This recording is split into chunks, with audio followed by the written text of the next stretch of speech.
I was frozen. I don't know if we're live streaming. I'm just, no, it's okay. I'm just double checking.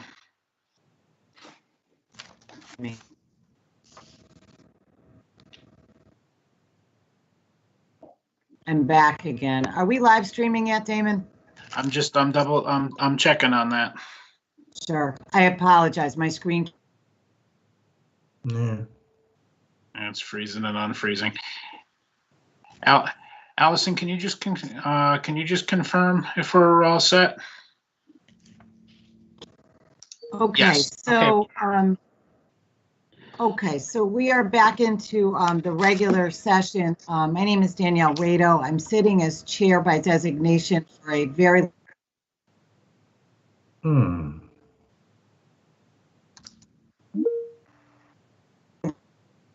before we take the vote. And I'm looking at. Yeah, that's the problem. Yeah, Danielle, your audio keeps cutting in and out.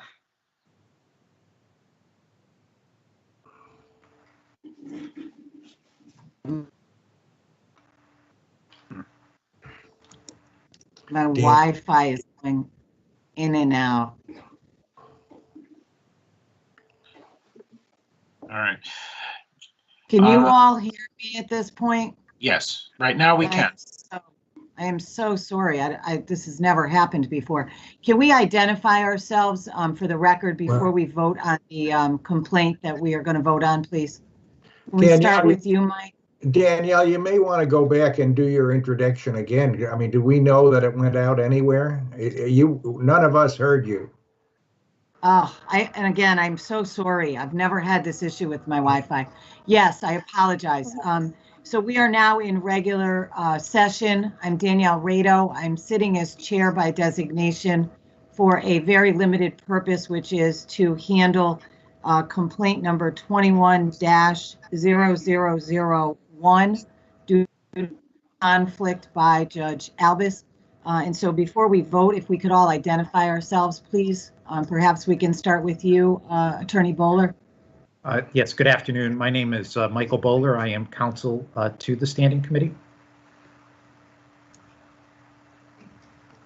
My name is Mark Korber. I live in Weathersfield. I'm a retired lawyer. Justine, you're muted. Sorry about that. I'm Justine Rakesh Kelly. I'm the executive director of the Children's Law Center. And good afternoon, everybody. Susan Hamilton. I'm with the Public Defender's Office, and I am the designee for Chief Public Defender Christine Rapillo. Hi, all. I'm Liza Andrews. I am the Director of Public Policy and Communications at Connecticut Coalition Against Domestic Violence. My name is Brian Caffarelli. I'm an attorney. Good afternoon, everyone. Judge Jennifer Machorowski, a recent appointee by the Judicial Branch. Good afternoon. My name is Steve Farragher, and I work for the Connecticut Department of Public Health, and I'm that department's designee. And are we missing anybody? Yeah, I think we got them. Okay. So at this point, we have already met an executive.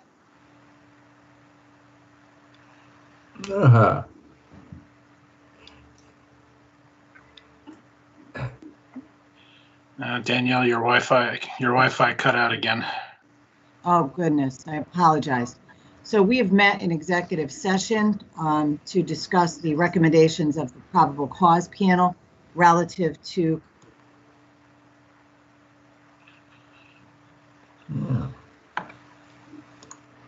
recommendations. Is there a motion to accept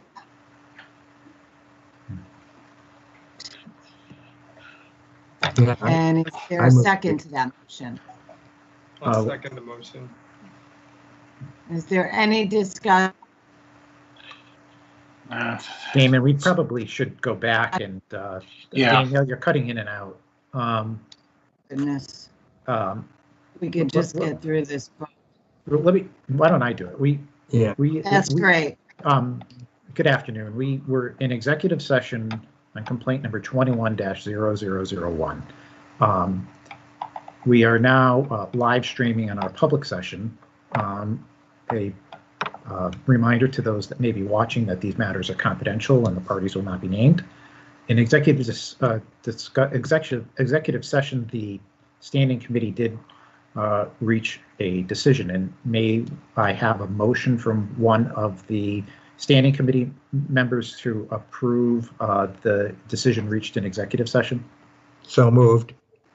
Mark Korber moving. May I have a second? I'll second that. Brian Caffarelli. Brian Caffarelli seconding. Is there any further discussion on the matter? All in favor of approving the motion, say aye. Aye. Aye. Aye. Any objection? Hearing no objection, the ayes have it, and the matter is resolved as decided in executive session. And then I think, Damon, from there, Judge Albus can rejoin us, and we can continue with other committee business.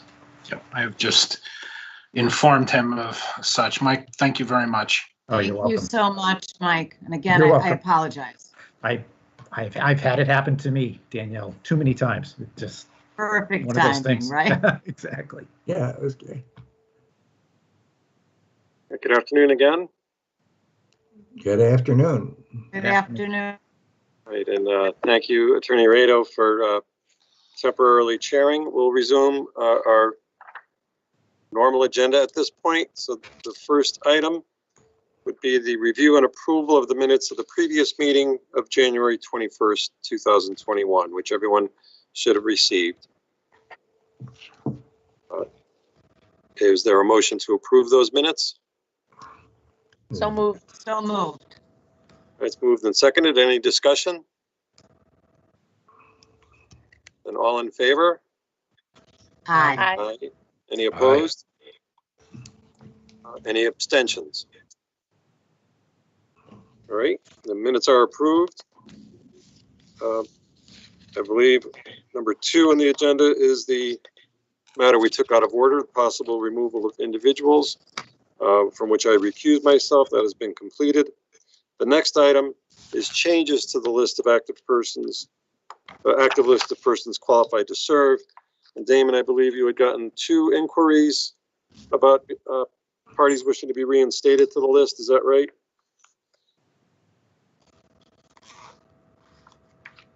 You're on mute, Damon. Sorry about that. I thought I had opened my mic before I went to pull up the emails. That's correct, Judge. There were 2 requests. Do you want me to go ahead and summarize? Please. Okay. The first request is from attorney Elise Cousineau. She had submitted a request to be reinstated on the 11th of February. Attorney Cousineau had been removed from the list back in 2015.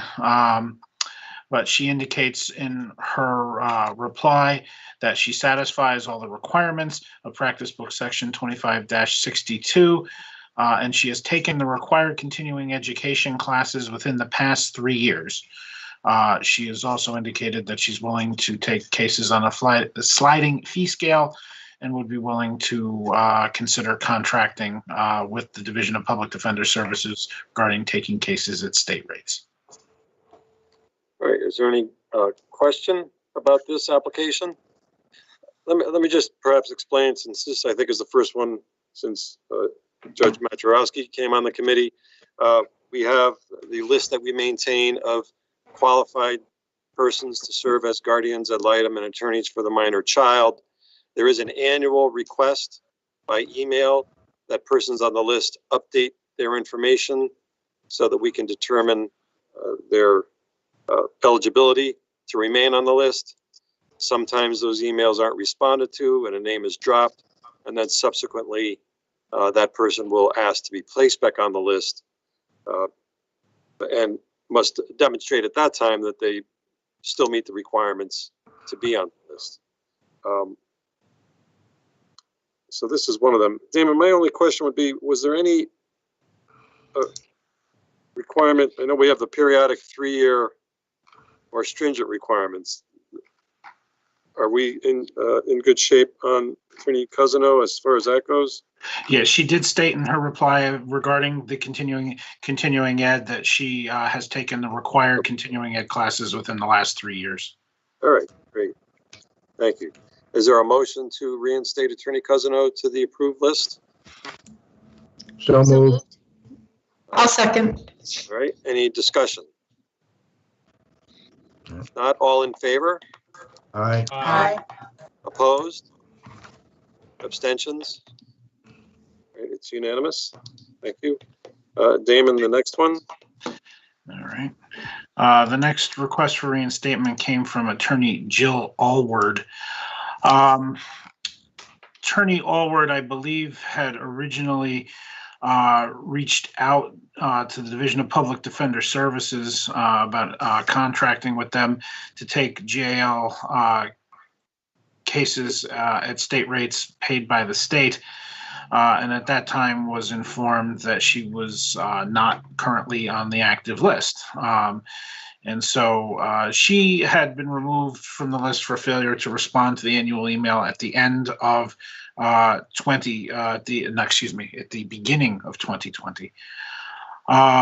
She had indicated that this was because due to that during the pandemic, she had left her prior firm where she was working as an attorney for the minor child for child protection matters, as well as a GAL and AMC for family matters. She believes that the email asking for a recertification went to her prior email address and therefore was not filled out in return, resulting in her name being removed from the list. Attorney Allward states that she's an attorney in good standing with the state of Connecticut. She's a licensed foster parent in the state of Connecticut and therefore can represent that she has no child protection history and or criminal record, and that she completed the pre-service training the last time it was offered back in 2018.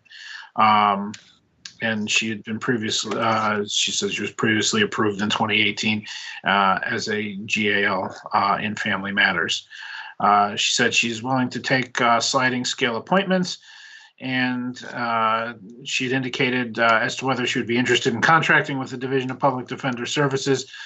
She said, please note that indicating that she said yes, that she will accept state rate cases, and had recently executed a contract with the Division of Public Defender Services for the same.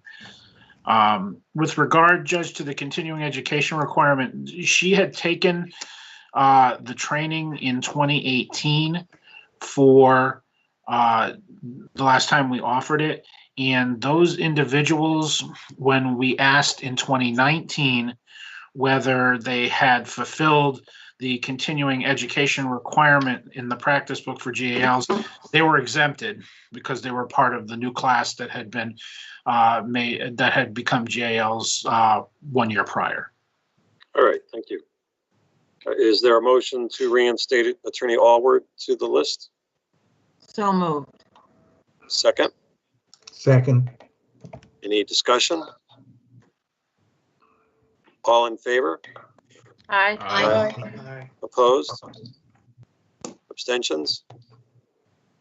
All right, then Attorney Allward is reinstated. And I think that takes care of that agenda item, right, Damon? No others came in late? No, that is correct, Judge. Those are all the requests that that I have at this time. Thank you. All right, then the next item is the pre-service training. And again, for the benefit of our new member, Judge Maciarowski, one of the committee's responsibilities is to coordinate with the Office of the Public Defender, the administration of training periodically to give persons who want to newly become members of the list the training that's required for them to do so, This was last done a few years ago. We had talked about and planned to do it last year, and the pandemic upset that, as with so many other things. But we've taken that up again this year with the idea of doing it virtually. And there's a subcommittee that has been working on that. And Attorney Hamilton, are you able to report on the subcommittee's work? Yes, Judge, thank you. I appreciate the overview and the summary. So since our last meeting, and the subcommittee consists of Justine, myself, Liza, Damon has helped to provide administrative support and a host of other tasks that have been helpful to the committee as we work through finalizing the agenda. So since our last full committee meeting or standing committee meeting in January, the subcommittee had met on one occasion virtually in this fashion. And I think at our last full meeting, we had given an update about our plan for how we would structure this now virtual training curriculum.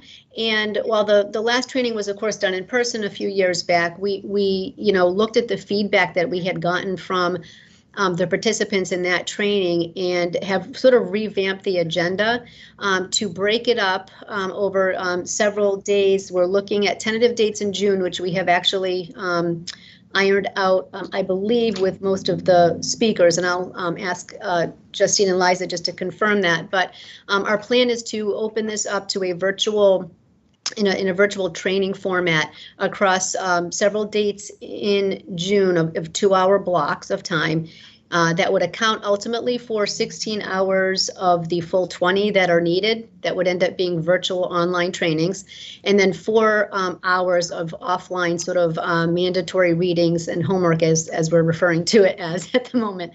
So that would help to verify the 20 hours of mandatory training that's required by the practice book. So we've fleshed out the agenda. We are in the process of finalizing the agenda and the speakers. And it looks, at least for the speakers that we have reached out to date, everybody has been agreeable to providing the training. And most of the folks, at least on my list for contact, have been available on the dates that we were looking at for them to speak. So I think we will be in relatively good shape. We had a subcommittee meeting scheduled for last week, but we did need to reschedule that. So we will likely try to get that done, if not next week, first week in April, with the plan to finalize the agenda in April, get the announcement posted sometime April, early May for the June training. I did also, just for the subcommittees, update to the subcommittee. At our last meeting, we had some conversations too about how we would actually be able to verify that folks actually stayed logged in for the full amount of time that they would be expected to participate, just like we used to do. I'm so sorry, excuse me, my phone's ringing. I apologize. Okay. For those of you who have been involved in this training before, Francis Wickstrom of my office, who has since retired, manned the sign in and the sign out sheet with an iron fist. So we were always able to very comfortably verify that everybody was at least physically in the room during the periods of training and were participating and the like. I was able to verify that we, through utilizing the Zoom platform, it does have a way of making sure that people are staying logged in. And I think maybe Liza at one of the meetings had said that would be a possibility using Zoom. So I think we'll be able to do some of the things we would have done in person in this sort of virtual way. And I don't know if other members of the committee have any further updates on it, but I think we should be in good shape for the June trainings. Yeah, one of the other things that we talked about was recording the trainings so that if someone had to miss one of the sessions, they could go back and watch the recording. And if, as people came up and wanted to do the training, we would have the training all recorded for them to be able to do it that way. I'm trying to figure out how exactly to do that to ensure that they view all of them and how to confirm that. But we would like to make this available not just when it's currently scheduled, but according to other people's schedules. So we're still talking about that. All right, thank you. Liza, anything you wanted to add? No, I think it's a really good training, and I think it will be easier for folks to participate because, you know, one of the big things we heard after the last live training a few years ago was it was 2.5, a little more than 2.5 days that folks had to block out and come up to Hartford. So even though this is now 8 days, it's only 2 hours twice a week in the late afternoon. So hopefully it will be more manageable for the working professionals who will be participating. All right, great. Well, thank you all for all the work you've done on it.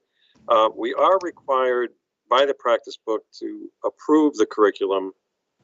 And I imagine we'll be having at least one more meeting before June. And that's probably the next thing on our agenda is to pick the next meeting date. But would it be feasible to expect that if we were to meet, say, in May sometime, we'd be in a position to give official approval to the curriculum, even if you've already started to advertise the program? And I don't think the content, I think it's being presented differently, but it seems to me it's essentially covering all the things that we've always covered before, and maybe then some. Is that a fair assessment? Yes, Your Honor, I think that's fair, and I think we would be able to have that information available for the meeting in May. Absolutely. All right. Even if there was a chance a little bit in advance to send it around to the committee to look at. Questions, that would be helpful. And I think the recording will be great for the two reasons Attorney Rakic-Kelly said, for people who miss a session and can watch it at a time that works for them, but also to have sort of in the can for the future. And maybe we update it and adapt it from time to time, but it won't be as difficult. And we can offer the training more frequently than we've been able to in the past if we choose to do that. So thank you all. Does anyone have any questions about the training? All right, well then I thank the committee. We'll expect at our next meeting to be acting on approval of the curriculum and talking about final details. That's great. Yep. Thank you. Schedule of future meetings. We do have a few, it's 2 or 3 more complaints that are possibly going to be ready for action in a couple of months. It seems like we've generally been meeting every month and a half to 2 months. And we certainly should meet no later than May, I think, regarding the curriculum. Does it make sense to meet in, say, mid-May? Mm-hmm. Mm-hmm. Yeah, there are three pending complaints. That 3 more, okay. Yeah, we had a few come in close to each other. And is a Thursday at this time still generally good for people? The only Thursday that I would not be available, Your Honor, is the 20th of May. So I don't know, certainly it could proceed in my absence, but if we're going to review the curriculum, I don't know if the 13th would be available for others, or. I think that would, does anyone have a problem with May 13th? All right, so if we were to plan Thursday, May 13th at 2 p.m. Mm-hmm. Mm-hmm. All right, let's plan. My only hesitation, Your Honor, is that I have a trial that morning and I'm not sure if it will go full day. All right. It very well could be, if it's not scheduled for a full day, but it's hard to tell. I'm sorry. That's all right. You'll get them to settle, right? I'm so good at that. Try the 14th, perhaps, that Friday. Let me just check my. Yeah, I should have checked my schedule before I. Oh.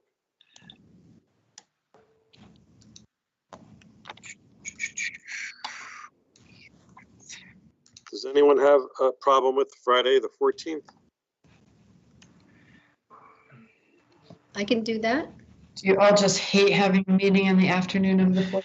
I'm sorry. That actually looks. Okay. Why don't we plan on that? Okay. So it'll be Friday, May 14th at 2 o'clock, and I think we can assume it'll still be virtual. Yeah. Which means it's not so bad to have a Friday afternoon meeting in terms of traffic getting home after. All right. And the final agenda item is any other matters to properly come before the committee. Does anyone else have any business that we should discuss? Damon or Mike, any issues that you think we need to address? I don't have anything at this time, Judge. Thank you. And I believe Mike stepped off. I know he said that he was going to have to leave around this time. So, so I think he has exited the meeting at this point. All right. Then is there a motion to adjourn? So moved. Second. All in favor? Aye. All right, well, thank you all. Good to Stay well, see you. and Great, we'll see thank you you. all soon. Nice to Take see care. everyone.